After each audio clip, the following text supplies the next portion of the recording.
Kami ingin menanggapi pernyataan salah satu tokoh nasional bahwa Salafi Wahabi itu tidak cocok di Indonesia karena beberapa sebab.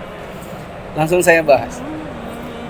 Teman-teman kaum muslimin yang dirahmati Allah, kalau dikatakan Salafi Wahabi itu suka mencomot masjid orang, justru sebenarnya yang seperti itu tidak ada bukti. Yang ada adalah teman-teman atau ustadz-ustadz yang bermanhaj salaf diundang di masjid-masjid kaum muslimin karena orang melihat keilmuan. Ustadz dari Madinah, ustadz dari Mekah lulus, kemudian dikenal di masyarakat. Masyarakat mengenal kok ilmunya jelas, ada dasar, ada dalil, kok ilmiah, kok lebih menarik. Mohon maaf, harus diakui juga sebagian ustadz salafi itu sangat menarik untuk didengarkan, bahkan oleh orang awam. Diundanglah mereka ke dalam masjid kaum muslimin. Lalu orang-orang tertarik, lama-lama orang meminta, tolong itu lagi. Kapan ustadz yang kemarin? Itu ustadznya bagus, tolong dijadwalkan rutin. Lama-lama kaum muslimin yang ada di situ semakin suka melihat penampilannya seperti apa, diikuti. Seperti gini kan, bajunya gamis. Besok-besok sekretaris masjidnya pakai gamis. Bendahara masjidnya lama-lama pakai gamis. Ketua dakwahnya yang tadinya nggak ada jenggot ikut berjenggot. Akhirnya lalu seolah-olah takbir masjid yang ada itu mengikuti ustadz yang sudah diundang dari kalangan salafi ini, dan lama-lama image-nya adalah masjid ini diambil oleh salafi. Salafi itu nggak seperti itu. Saya di Balikpapan, sebagian teman-teman takbir masjid yang umum, yang memang itu masjid perumahan, saya bilang sama mereka, karena antum sekarang jadi takbir tidak bermakna semuanya antum jadikan salafi. Mohon maaf. Kenapa? Kita harus sadar diri, ini masjid dibangun dengan dana masyarakat umum. Nggak bisa antum langsung sporadis, ini ngambil semuanya gitu. Jangan. Biarkan dakwah itu mengalir tanpa antum paksakan. Nanti masyarakat akan melihat, ini loh lapak-lapak jualan dakwahnya. Ini lapaknya ini lapaknya ini lapaknya salafi, ini lapaknya biarkan masyarakat yang menilai. Ya, saya ngomong gitu sama teman-teman.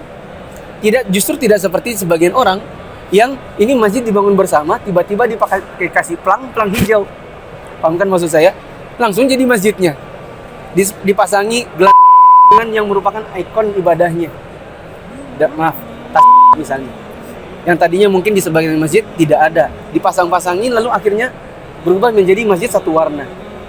Justru salafi menghindari yang seperti itu. Salafi itu ingin dakwahnya diterima apa adanya tanpa dipaksa. Nggak benar kalau ada perkataan salafi itu mencomot masjid orang. Ya, di Balikpapan ada masjid ormas.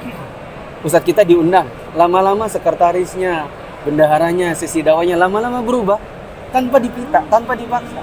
Mereka mengalir begitu saja. Apakah itu namanya mencomot? Nggak ada. Mencomot itu tiba-tiba dikasih pelang salafi. Itu baru maling namanya. Ya. Yang kedua, salafi itu justru sangat cocok di Indonesia. Di Indonesia ini provokatornya banyak. Ya kan?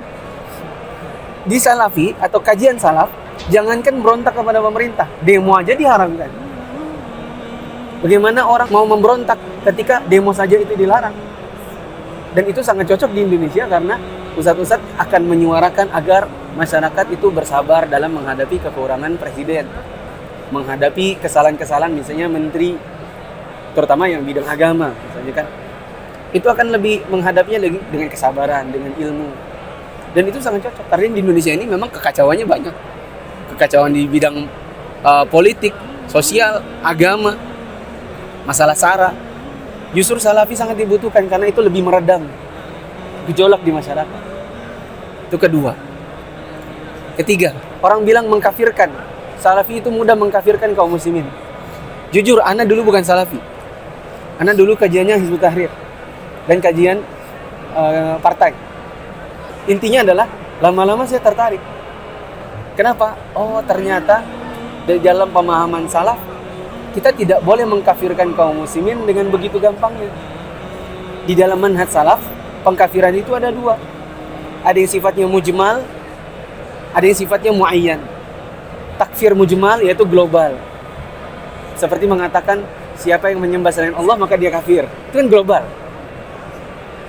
Ada juga yang muayyan, yaitu yang tunjuk hidung. Misalnya berkata, kamu nggak sholat, berarti kamu kafir. Itu kan namanya cap stempel, vonis begitu kan. Di dalam pemahaman salaf justru mengvonis seperti itu kepada individu tidak diperbolehkan. Harus ada iqamatul hujjah, yaitu mengajak dia dialog dengan memberikan dalil-dalil. Ada namanya tabayyun, nanya dulu, klarifikasi. Ada tasabbut, check and recheck. Nanti pun kalau ternyata orang ini terbukti secara syar'i bahwa dia jatuh ke dalam kekafiran, itu pun tidak langsung ngomong kamu kafir. Ya, singkat kata di dalam manhaj salaf justru orang itu tidak diperbolehkan untuk mengkafirkan kaum muslimin dengan mudah. Begitu. Meskipun secara syar'i kita sudah bisa tahu, oh ini dukun misalnya. Dukun itu jatuh ke dalam kekafiran kan begitu. Menjustifikasi itu sangat dilarang di dalam manhaj salaf bila itu dilakukan secara serampangan.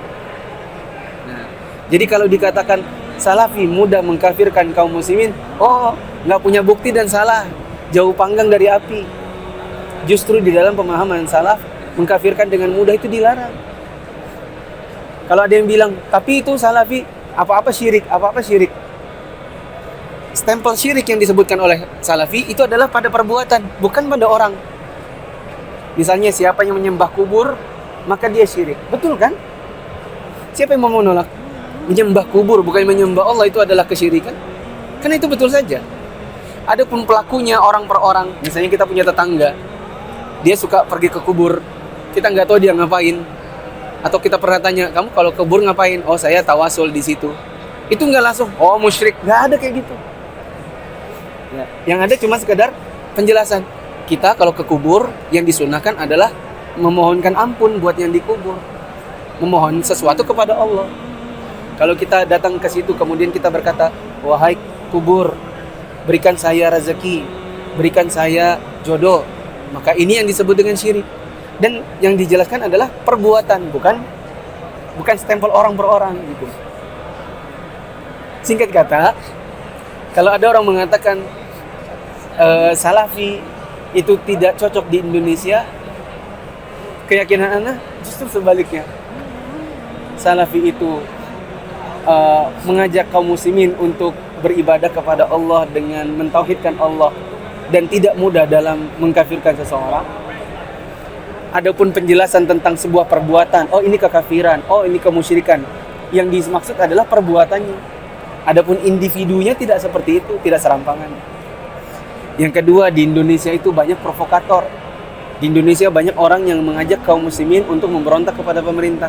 Pemahaman salaf justru mengajak kaum muslimin untuk meredam gejolak dan menghadapi kesalahan pemerintah dengan lebih kesabaran, dengan doa.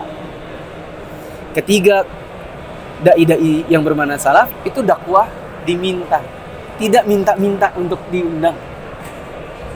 Kemudian bila akhirnya dakwah mereka diterima kaum muslimin, lalu kaum muslimnya minta lagi dibikinkan kajian rutin, akhirnya masyarakat berubah.